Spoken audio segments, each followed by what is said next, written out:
The third misconception I've observed among students is school is a scam. It has become a slogan, it has become a language I hear among students. When you see them getting frustrated, when you see them not following what is happening in the school, they end up and consoling themselves by saying that school is a scam. Even if you don't have the intention of furthering in academics, so long as you found yourself in the university, make good use of it. Graduate with a good result and keep it by the side and go ahead with whatever thing you are going to do. No lecturer derives joy in purposely failing students. If you pass, you pass. If your result is an F, I failed the course.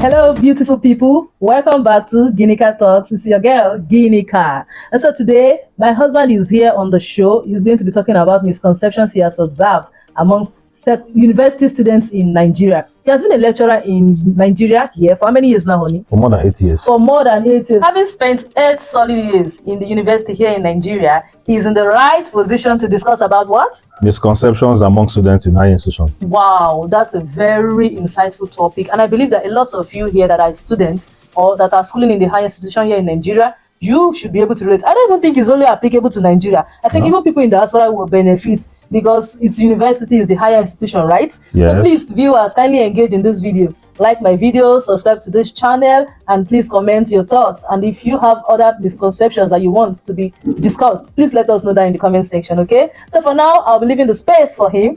Please treat my viewers nicely, okay? I will. All right. Thank you. I'm talking about misconceptions among students in higher institution learning. It includes both university and polytechnic. Before joining the university, I've also been in the polytechnic for over 2 years.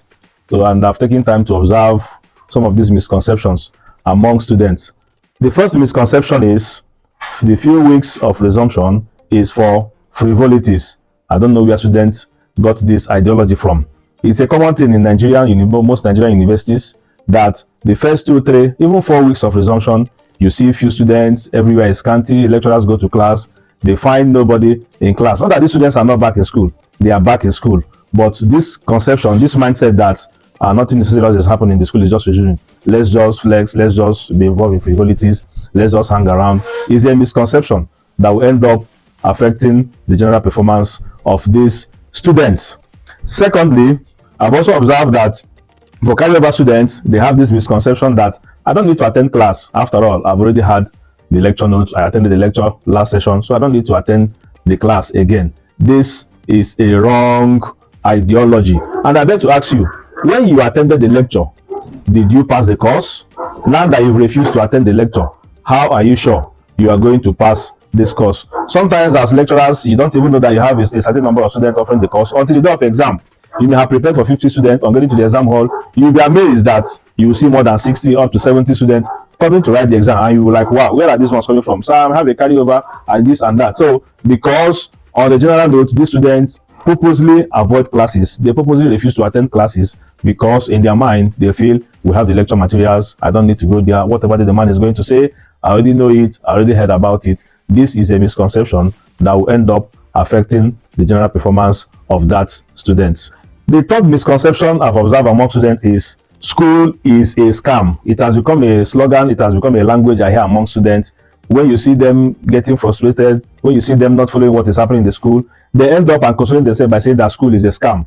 You know, when they see that our politicians, our leaders who did not even attend universities are sitting in higher offices collecting big money, and they tend to ask themselves, why then are we stressing ourselves? What then is the essence of attending school that you have somebody who didn't attend university being your, the head of the state or the whatever and all that? So they believe that school is a scam. And with this emergence of fastest way of making money, and they keep asking themselves, all these ones that are making big money, they didn't attend school. So why then are we attending school? I bet to tell you that this is a misconception. Whatever thing that is worth doing is worth doing well, even if you don't have the intention of furthering in academics. So long as you found yourself in the university, make good use of it. Graduate with a good result and keep it by the side and go ahead with whatever thing you are going to do. Because at the end of the day, most of these students that always believe that school is a scam, you see them graduating with a poor grade, and when you look at them after school, you don't find anything too wonderful they are doing. So this is a misconception I've observed among students. The fourth misconception is that I passed the course. When they pass a course, when they fail the course, you hear things like the lecturer failed me. and I've been wondering, where did we learn this from? So if a student pass the course, or if you see your result and it's an A or B or C, you say I passed the course. But when it's now an F, when it's now an F, you say the lecturer failed me. It's a misconception. I am speaking from my own experience and point of view. No lecturer derives joy in purposely failing students. If you pass, you pass. If your result is an F, I failed the course. So students, we must learn to be sincere about this. Passing the course, you are the one who wrote the exam. You attended the lecture yourself. You wrote the exam.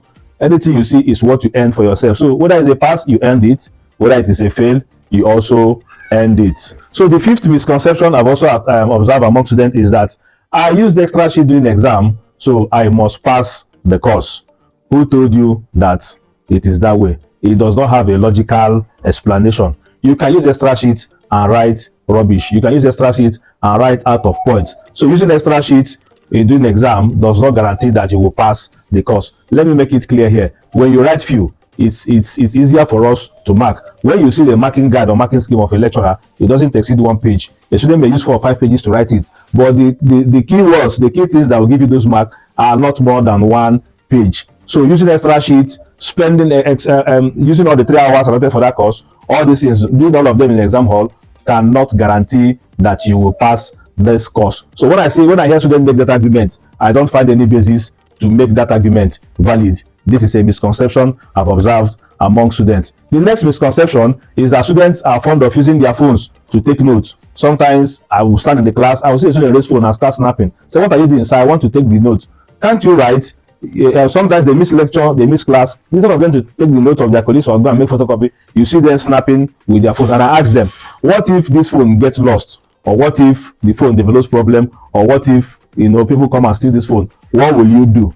The one that is good, readable, you are finding difficult to do, how much are you going to use with this phone? So it's a misconception that I've also noticed among students. Students, let's learn how to write. All my lecture notes, I handwrite them. I write them with my hand. I don't type.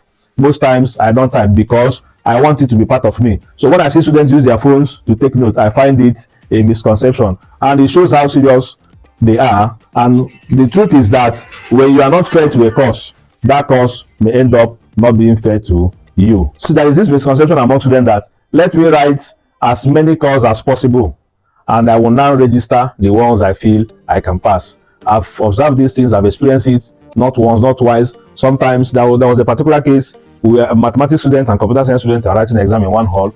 My mathematics student was writing the mathematics course and also corrected seat. I was writing the computer course. And I asked him what's the problem. He says, sir, let me write all of them.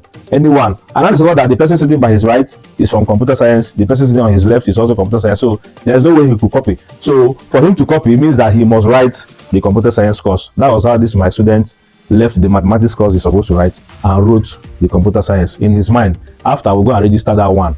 This is a misconception. Sometimes you don't know if that course you wrote is a required course, is a core course, or is a course that is not even needed in your course of study. At the end of the day, it may not count. They may not consider it when computing your final results.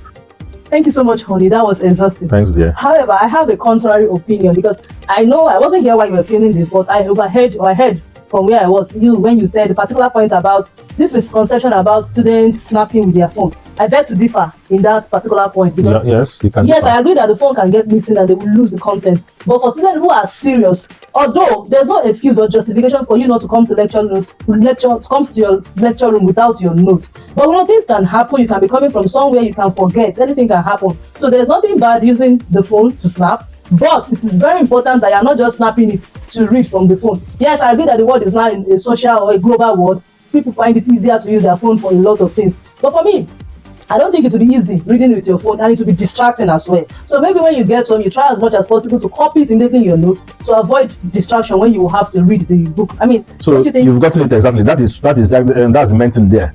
Snapping with the phone is not the issue, but they end up not transferring it to their lecture notes. Now I get. And to be sincere, let them be sincere with themselves. When they carry the phone, are they actually reading the notes? Yes, because you can see notification coming up from Instagram. Some of them delete those notes to create space in their phone. Even deliberately, they delete it just to create space in their phone in order to take other things. So we are saying that don't even bring it. Even if you need to snap, but let it not be the library, or let it not be the. Well, my phone is my library, to be very honest. But I just think For that don't let it particular distract course, don't you, let it distract because they you. are getting more mature, and things that were obtainable, like things like this was not common in my own time. During my days, nobody brings out phone to snap. That was far back in 2006. But right now, things are changing, things are evolving. Like to get to a point, they will even start studying on their phone.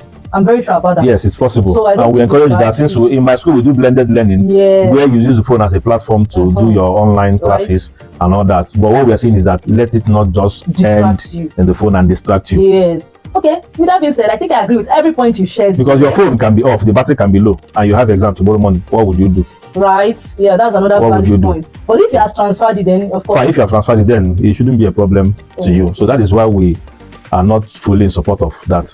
All right, that being said, I'm sure you must have enjoyed watching this particular content that my husband has generously blessed you people with. So please, if you have any contrary thoughts, or even if you have any comments, please kindly put it down below. But consider subscribing to my channel, like this video, share these videos, okay? Be generous, share with students that you might know they will find useful information in it. So I come your way in my next video. Bye.